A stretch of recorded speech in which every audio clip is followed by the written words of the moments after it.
dugsigan waa dugsi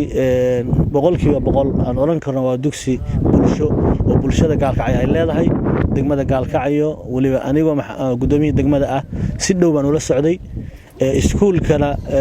waxaan kamid ahaa waalidiintii ardaydu ay u dhigan jirtay saddex wiil oo aan dhalay baa dugsiga sare ka baxay oo laba hadda ay jaamacada ku jirtaa midna hadda uu soo qalan jabiyo jooga marka waalidkii dugsigan kamid ahaa ma aha meel ribix cid ka raadiso macallimiinta ka shaqeysa maamulaha iyo si dhow baan ula shaqeynay oo ugu dhawaa waxaan ogahay ardayda wax ka barata iskuulkan boqolkiiba 50 in ku dhow inay tahay agoon iyo dad dan yara oo waxba iska bixin karin halkaas waxa ka muuqanaysa inuu san ahayn iskuul ribix laga raadinayo uu yahay iskuul u baahan in la kabo bishii October markii waxa weeye la soo bandhigay naqshada talooyin badan baan ku lahayn qareemid baan qayb ka ah dadkii u qareemayay dadkii wax ku yabo waxaan kamid ahaa halka waxa ka muuqata inuu yahay iskuul bulshada gaalkacyo ay leedahay gaalkacyo dadka ku nool ama gobolka mudug ama guud ahaan Puntland ba haday ka dhistaan iskuul waa dhisan karaan marka waxa weeye sida Bashiir uu sheegayba annaga waxay nooga dhigan tahay degmada gaalkacyo dekadii wajiga labaad oo ka dhisanayna magaalada gaalkacyo dekada waxba ganacsi ribix baa laga helaa halkana waxa weeye waxa ugu qaalisan waa bil aadan iyo waxbarasho mana sinna qofka wax bartay iyo qofka wax baran marka meesha noo soo saareysay maamulayaashii iyo injineeradii iyo waxa weeye gudoonkii waxbarashada iyo ganacsatadii waa warshad runtii aad iyo aad muhiim noogu ah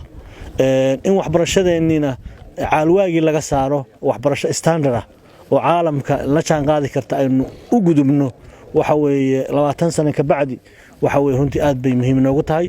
wuxuu iskuulkaani u noqonayaa 10 iskuulaadka kale ee Puntland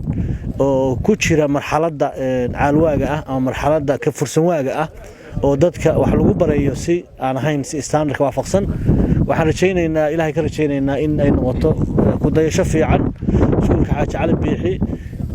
iyo standardka caalamiga hadda aanu rabno inaanu u ekaysiino annagoo bulshadii gaalkacyood ah bulshadii Puntland bulshadii Soomaaliyeed ah waxaan rajaynaynaa inaynu Soomaaliland nooga dayato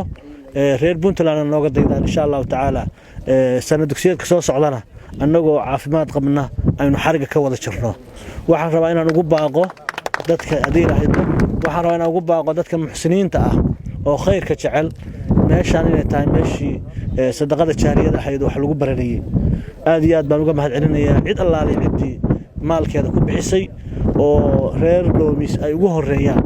oo waxa weeye qaybta lixaad kala ka qaateen ilaahay waxaan ka rajaynaynaa adeer Doomisna inuu waxa weeye naxariistii ilaahay ku siiyo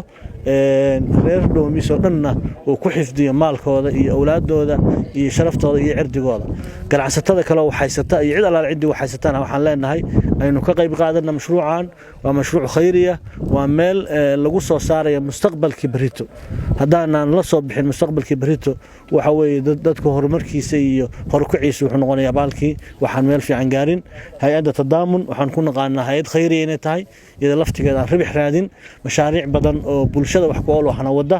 iyadana waxaan leenahay hogaamintiina wanaagsan oo aad mashaariicda waxbarashada oo mashruucan ka mid yahay hogaaminayseena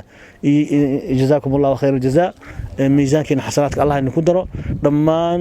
bahda saxaafadda iyo laftigood samafalayaal ah waxaan rabnaa akoomada intay sawiraan oo qaadaan inay gaarsiiyaan dadka sabaha jecel iyo dadka wax la baxaya aad iyo aad baa ugu bahsantiin cid allaan cid ka soo shaqeysay maskax gelisay muruq gelisay maal gelisay iyo inta rabta hadda inay wax ku biirisaba aad baa mahadsantiin